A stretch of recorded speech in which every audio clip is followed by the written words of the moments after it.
What's going on in Soccer We Trust YouTube fam? And guess what? We had part one of the mailbag, but because everybody loves mailbag episodes, we're going to give you a part two.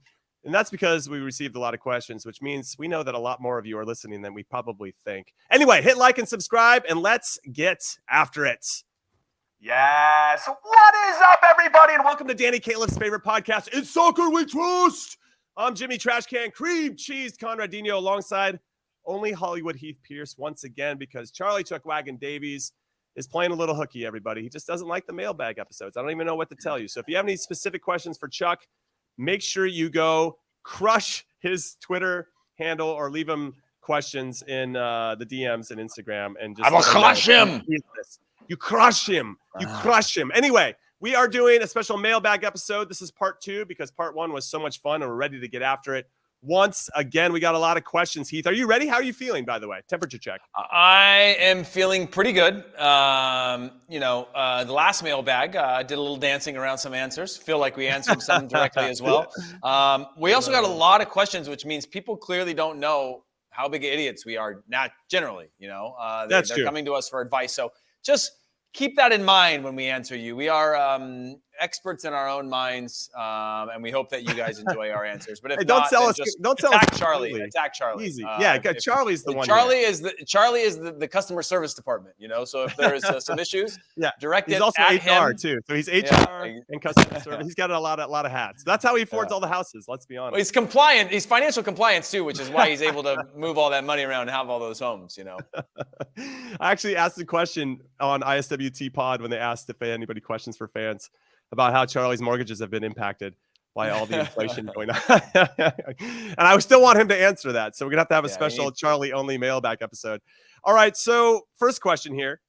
Does U.S. media coverage set the expectations for casuals of the beautiful game too high? Or they do it enough to be interested and watch in record-breaking numbers, but then feel underwhelmed by, and this person, A. Wolf said, in my opinion, our average performance. So in that vein, what are our way too early expectations for 2026? I guess I'll answer that quickly. And I'll say this in the fact of, again, I went to that semifinal against Morocco, and I saw a Moroccan team that looked like they belonged there. And I feel like everybody is wanting that from our national team, right? Lose in the round of 16, lose in the quarterfinals, but look like you belong there.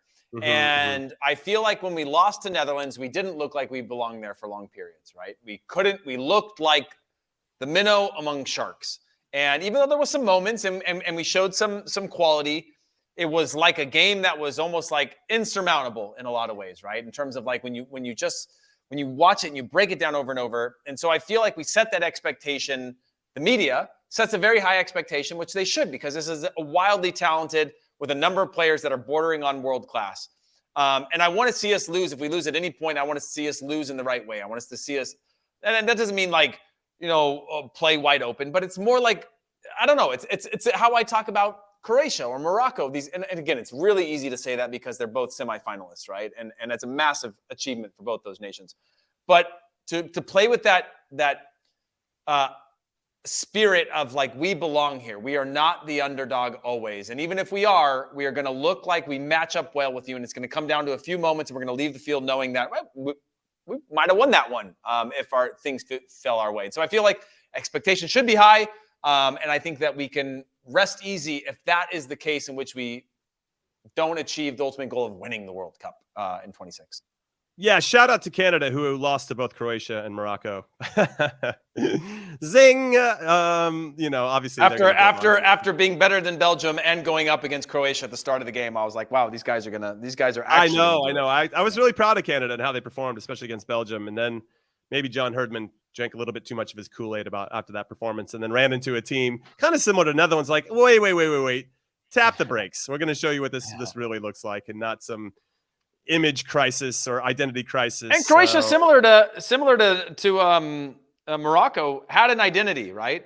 Everybody was like, oh, these guys are too old. They can't do this another World Cup. Well, they showed their age in the way that they played, completely disciplined and smart, right? And I think, again, that's an identity thing. And so I think we all kind of want that. We all crave that. It's kind of the American spirit for a lot of people to crave identity in a lot of ways, Okay, so to answer this first question from A Wolf, and this is a good one. Does U.S. media coverage set the expectations for casuals too high? I think that there's two things going on when the World Cup comes around, and some of it is hype.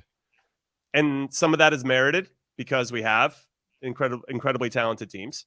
Got LeBron James in soccer, man. That's Christian Pulisic, isn't it? Well, yeah, but I think that's important. You need people to want to watch, and you have to get them excited about what they're going to watch.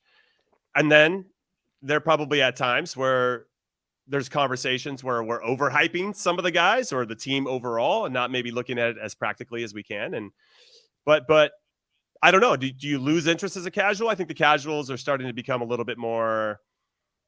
I mean, I don't know. I guess it depends on how we're defining casuals, but it seems like there's a better understanding of the game overall and kind of where we stand within it. And sometimes there could be moments where we talk down to the casuals when they don't need to be talked down to anymore. And I think that's going to evolve as things continue to progress. And I think there's going to be a lot of run up and runway to this 2026 World Cup because we're hosting it. And so I think there's going to be a lot of good conversation about that. But I do think that there's an element of hype, and there should be. And that's exciting. I remember there was ahead of the 2006 World Cup. We were on Letterman. Okay, so David Letterman was doing his thing, and they had a bit about the 2006 World Cup team just got announced. And his joke was, and let's cheer for this guy. And how about that guy? And who is this guy? You know, and I was one of the photos. And it was super funny, and the crowd was loving it. And I was honored to be on Letterman, right, in that capacity, even though he was making fun. But I think it's important that we still give the hype and to inform the casuals as to who's on the team, why they're important, and tell their stories. And I think that we're doing a better job of that. Whereas in maybe 2006, we weren't, because we got totally zinged on Letterman, which was still a big thrill for me. My dad watched Letterman and, well, did when he was on every single night. So there's like a proud family moment for me. So I think there's an element of that that's mixed in with expectations. And that's why I bring it up. With regard to expectations for 2026, I have said this before, and this is maybe a little bit too far, but obviously there's a lot that can change. And we have a player pool that's continuing to broaden and be more talented and get more experiences and all this stuff.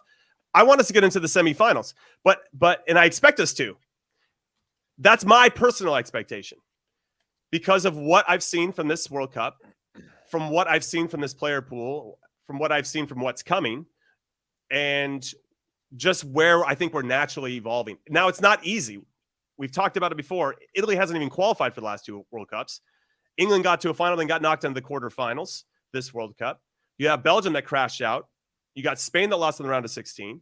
You got Portugal that couldn't even get to a semifinal. It's not going to be easy. And then on top of that, we have 48 teams, which I think they're going to now switch into 4 groups of 12 instead of doing 16 groups of 3.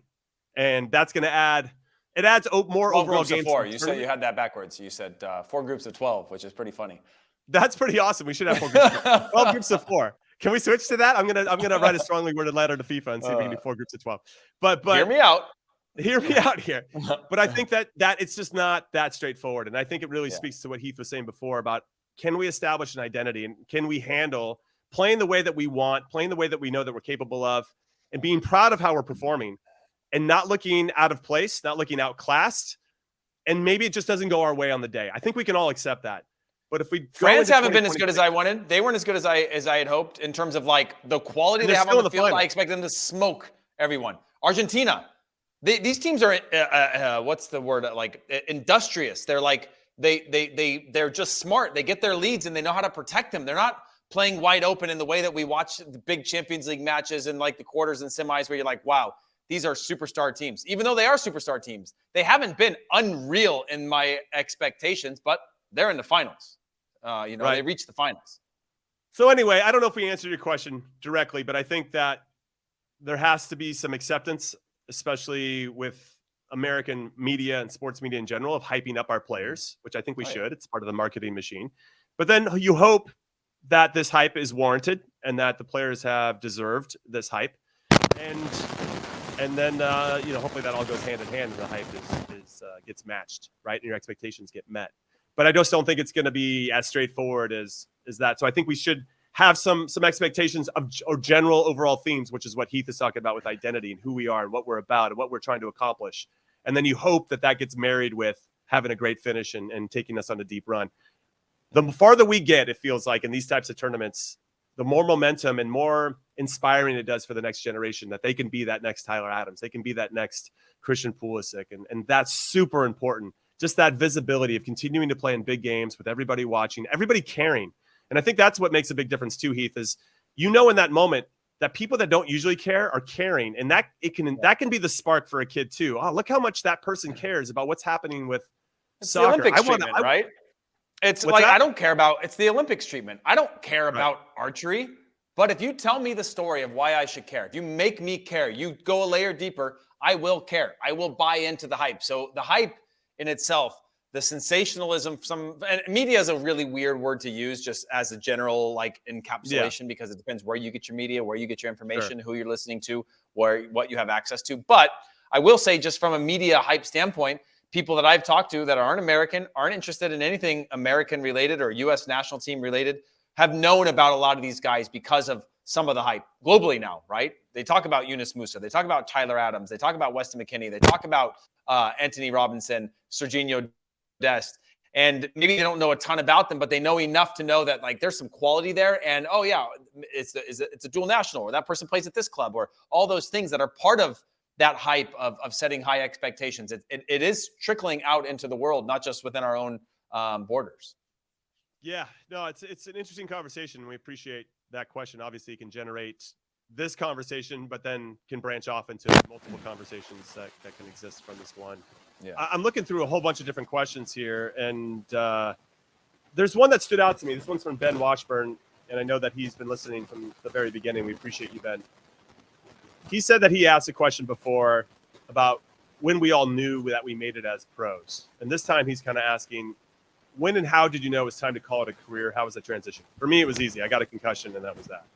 Or I had multiple concussions, and I got one that I was 34. And I'll give you my brief one. And yours, I know, is a little bit more complicated with a little more gray area. Mine was a little bit more black and white, where I was 34. I was on a team in Chivas USA that was in a rebuilding phase. I'm not going to be called in the national team anymore. I just had my second daughter. You start to question, okay, what am I actually playing for? And is it worth the risk of continuing to get concussions and impacting the rest of your life? So it was pretty easy.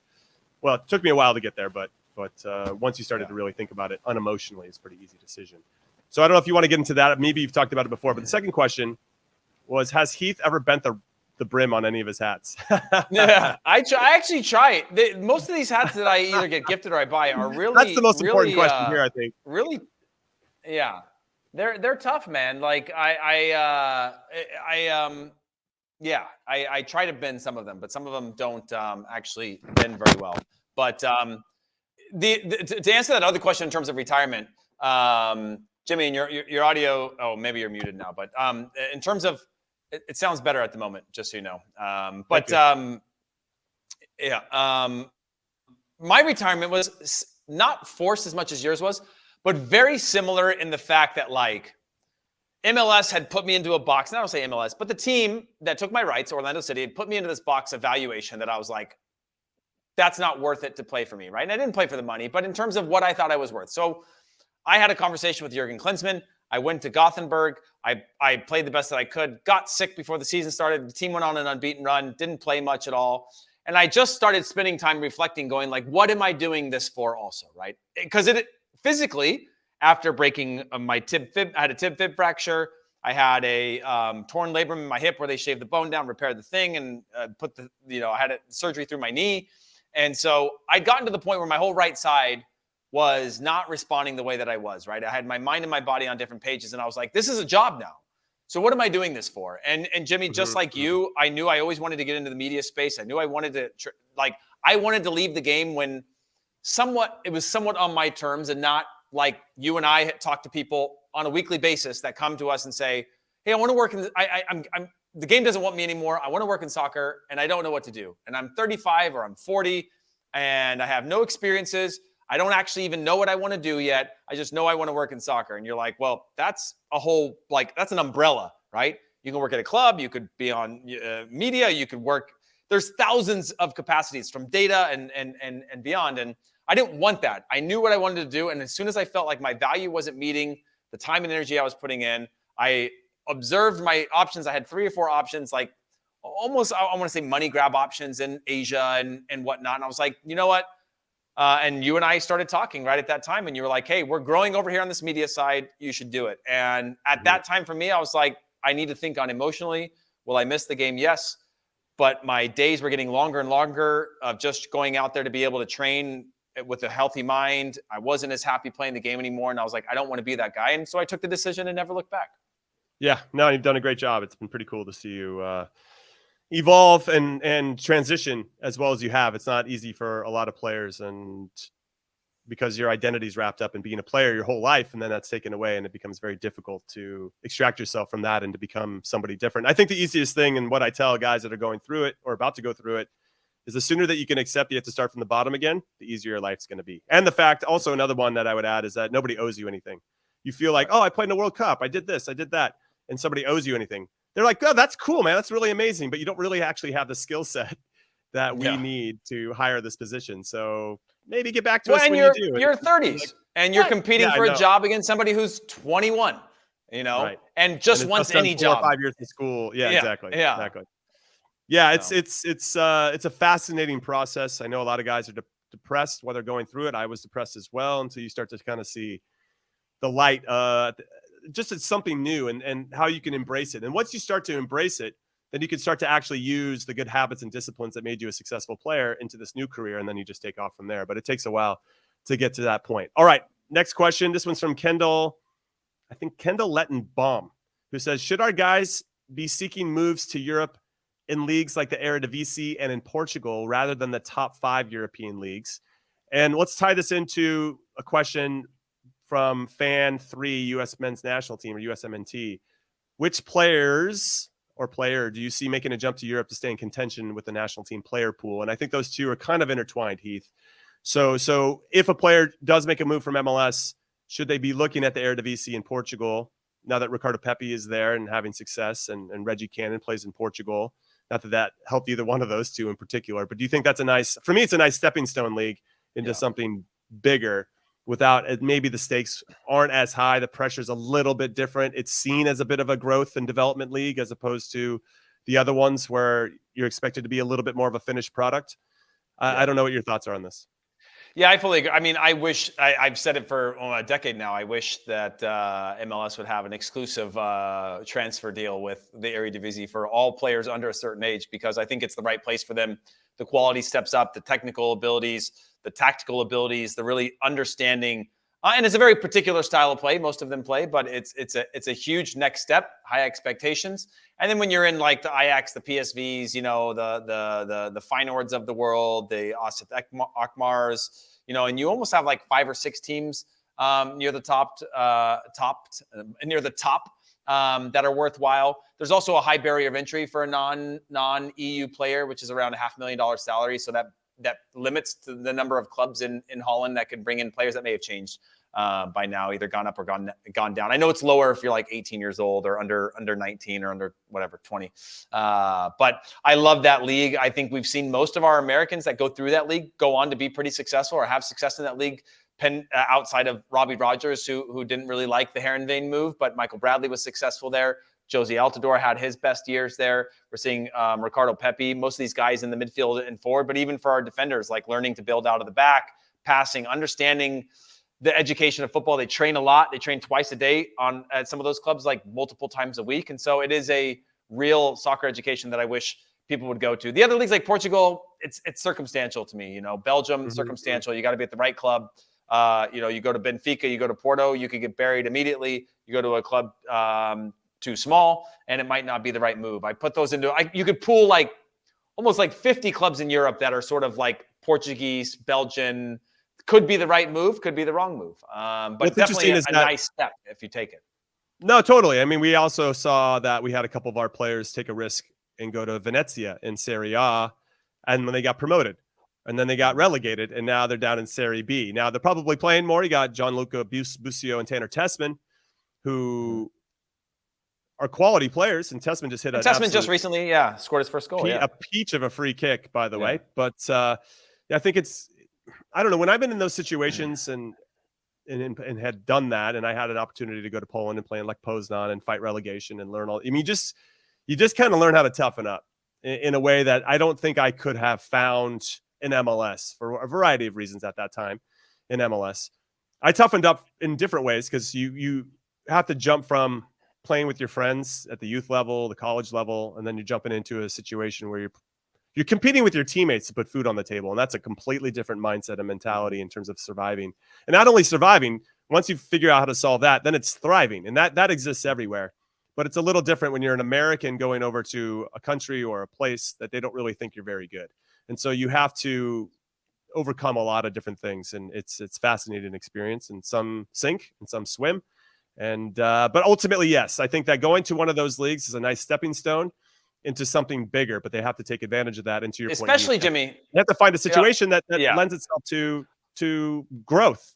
Yeah, and especially when I think about that, I think about like, if Aaron Long wants to stay in the national team conversation, he's got to go to Europe and prove that he can play at that level consistently, right? The guys like that are like peak of their careers, they need to go out and show that they can still be relevant in the national team. When I think about young players, exactly what you're mentioning is a perfect way to put it, because most of these kids are coming through their home systems now that they haven't been outside of that bubble yet.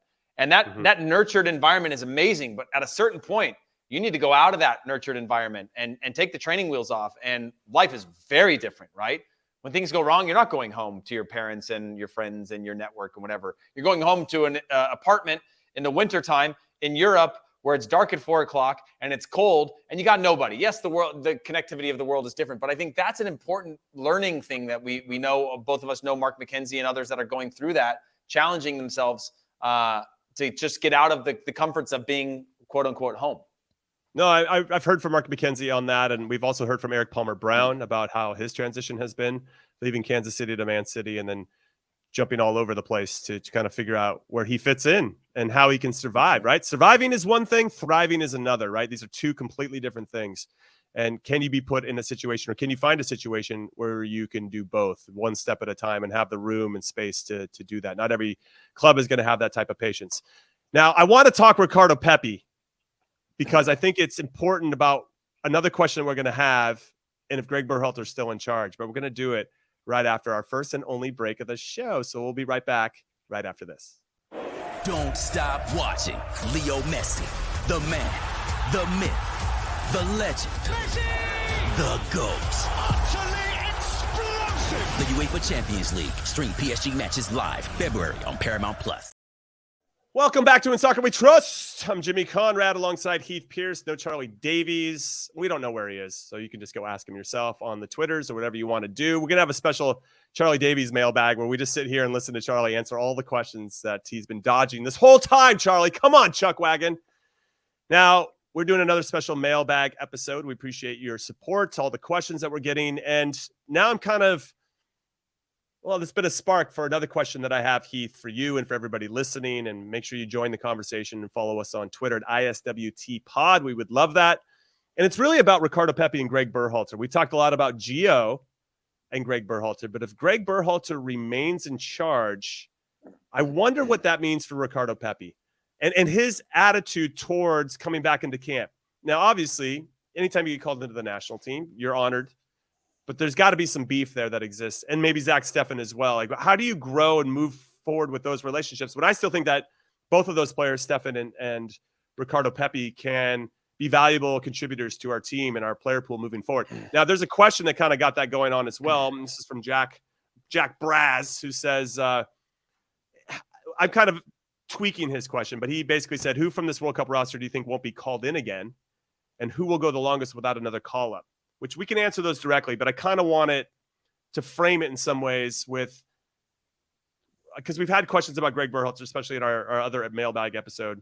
What do you do with Gio Reyna coming back into the team is going to be obviously an interesting one, but you have Ricardo Pepis and the Zach Steffens who probably feel like, especially after watching the World Cup, then, well, maybe not Zach Steffen, but I think that Ricardo Pepi thought, dude, what the F? I totally could have helped out the team, especially against Netherlands. Yeah, look, I weirdly, in my own experience, right, when I was trying to make it in under Bob Bradley and didn't make the team in 2010, I went through all these things. I had most caps in this period, and I had the most caps in 2008, and was it part of the team and whatever. When I didn't make the World Cup, I had put all my time and energy. Now I was proud for a lot of reasons and all these things. But when 2010 happened, I said, success of the World Cup, supported the national team. And this is a very honest truth of how I felt. I said, I'm waiting now for Bob Bradley to get fired. And when the U.S. lost in the Gold Cup final and Bob Bradley was let go, I said, my national team career has a chance. And that was the truth, because I knew my period was gone. I wasn't part of the plans. I hadn't been called in up to that point.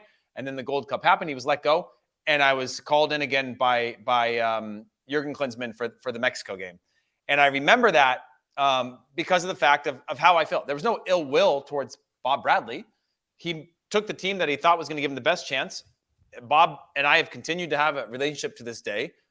But I knew he has to go before I can come back, right? And that was the truth. I never got called in again, at least from what I remember. That could be wrong, but I'm pretty sure I hadn't been called in. I think you would remember. That stays with you. Yeah. Jurgen Klinsmann came in, Mexico game. I didn't play in that match. And then we had a couple games after that. And that was sort of as my hip injury before my surgery and all the things started to really kind of fall apart for me physically. But I remember that being the case in my mind, which was I wasn't rooting for Bob to get fired. I wasn't actively hoping the team lost. Yeah. I wasn't actively hoping the team lost, but I knew my hope rested on his transition out, because he had options that he preferred over me. And I know Bob respected me as a player. I know he liked me as a player, but he had his options. And so I held that in me until I got my chance to get called up, which only happened when Jurgen Klinsmann was the coach again. And so I guess with regard to Ricardo Pepi and Zach Steffen, they're younger, maybe not Zach Steffen at that point, but like Ricardo Pepi, for example, he's going to have to deal with heartbreak, right? He's going to have to deal with heartbreak and go back and prove himself, because like you said, when you retired, Jimmy, no one cares that Ricardo Pepi's scoring goals right now. Only Ricardo Pepi cares. You can come into the national team and you show any sort of bad attitude, they'll go, get out. No one cares. You're going to carry that baggage, and we all carry a ton of baggage, but you got to leave that, like right when you cross that white line onto the field, you got to leave it, or right when you get to the thing. So I think for me, there's going to be some of that emotional baggage that you've got to work through. But him not playing in Augsburg is going to be something that builds his character. Him scoring goals now is going to be like, okay, I can build on this. Him not going to a World Cup, which I think is shocking to me still to this day, is going to be something where he's going to have to go, well, I'm going to make sure he can turn that into a negative, or he can say, I'm going to do everything I can to make sure that 2026, I'm on that I guess it's not a plane, we're home, but like we're on the, whatever it is, Well, there's a lot of markets. We'll be flying all over the country. So yes, there'll be some plane rides for What's sure. your thoughts on that? Well, I think that, yes, there was a moment too where I wanted Bob to get fired, for the same reasons, because I knew that he wasn't looking at me in the same way anymore, and that my best chance to get in was for that to happen. And I wouldn't be surprised if Ricardo Pepi and Zach Steffen are thinking the exact same things. And I don't hold that against them. It makes perfect sense to me. That's a normal human response to this situation, especially when you had your own hopes and dreams dashed by this particular person. And it would be like, Jimmy, it would be like going into a World Cup final hoping we tie. Somebody has to lose, right? Like somebody, like this is the give and take of life. Like in order for me to have this has to, like, this is if this, then that, and right. Yeah. So yeah, but ultimately, as we've talked about with Gio over a couple podcasts now, it's still going to be on the player, right? You control two things. You control your performance and you control your attitude. You can't control anything else. And so if your attitude isn't good, then that's probably going to impact your performance. And that's not on any coach. That's on the player. And so, yes, to your point, that Ricardo Pepi gets called in. Which is really hard, by the way. It's really hard. It's easy to say you control this, you control that, but it's very hard to do. Right, but the ones that can figure it out are the ones that stick around and have the longest careers. Yeah. Right. Because they go from surviving to thriving, and they figured out a way to manage the highs and lows. And they for me, the best players that I've been around, or the best pros, let me say this, the best pros I've been around are the ones that know how to minimize the lows and maximize the highs. And again, easy to say, incredibly hard to do. And I think that's what you see with younger players, is that they swing so hard both ways. When they're high, man, they are so high. When they're low, they are so low. And I think that's kind of what we're seeing with Gio right now, to kind of use him as an example to describe that. But when he's low, you can see it, and everybody knows that he's low. But somebody that's been around for 5 or 6 years and has gone through a couple of lows, they know how to manage that a little bit better, and they know how to minimize the impact that that'll have on their performance, which is what they can control. So we just went all full circle. I would say that's what I guess ultimately I would kind of finish with regard to the players and the Ricardo Pepi situation.